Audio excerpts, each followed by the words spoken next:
Alright guys, gals, and everything in between, long time no see, but I am back. I'm giving you the reviews, and this is one that I'm gonna have a lot of fun doing.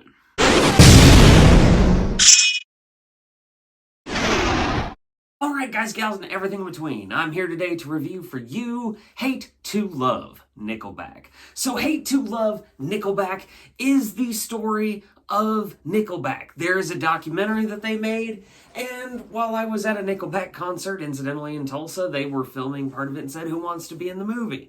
I thought that was cool, and I was like, yay, I'm in it. Well, I'm not, but you know what I mean. So anyways, Hate to Love Nickelback is really the story behind the music. If you remember back in the day when they used to do those MTV behind the music things, that's exactly what this is. And that, in my opinion, does not disappoint. I had a blast with it from beginning to end because unapologetically I am a Nickelback fan and I always will be.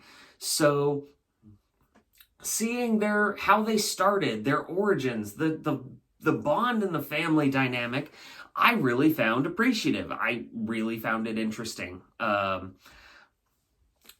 It really kind of just flows like a standard behind the music thing. Seeing them in their home element where they grew up, the rise and the fall, and then more rises and more falls, I was fascinated from beginning to end.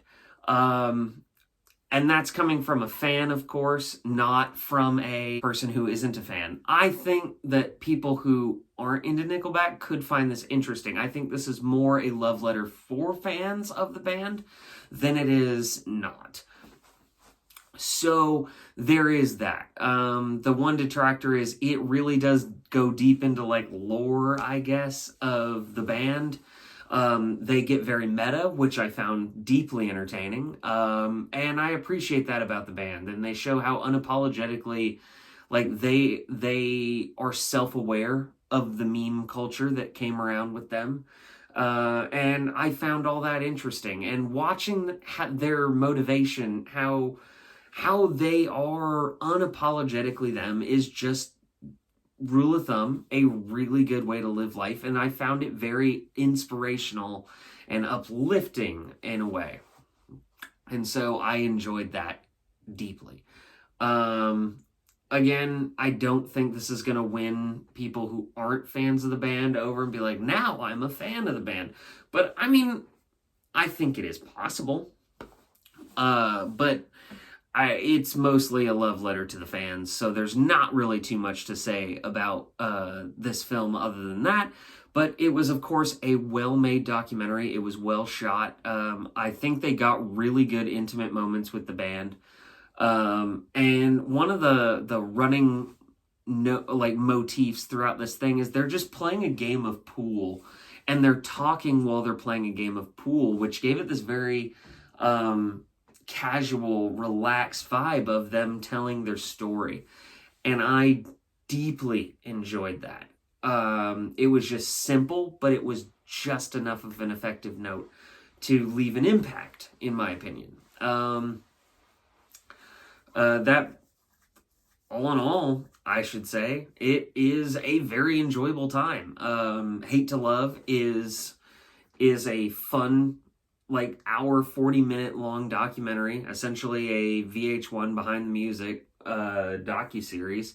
I really think it could have been longer. I think it would have been interesting to have like a 2 or 3 part documentary about the band, but that's coming from me, who is a fan of their music. But I do think that it is more interesting that way, in depth. But in terms of like a condensed version of that, I loved it. And I love seeing the motivations of the different band members, the partying, the health struggles, all of that. It just showed their camaraderie. And unapologetically, I love it. I think it's really good, and I absolutely think it is big screen worthy. All right, guys, gals, and everything in between. Are you a fan of Nickelback? It's okay to admit it. This is a safe space. But if not, are you going to see this? Are you interested in this documentary? tell me your thoughts. Don't forget to like and subscribe. I got plenty more videos coming to ya. Love you guys. Look at this fucking cat.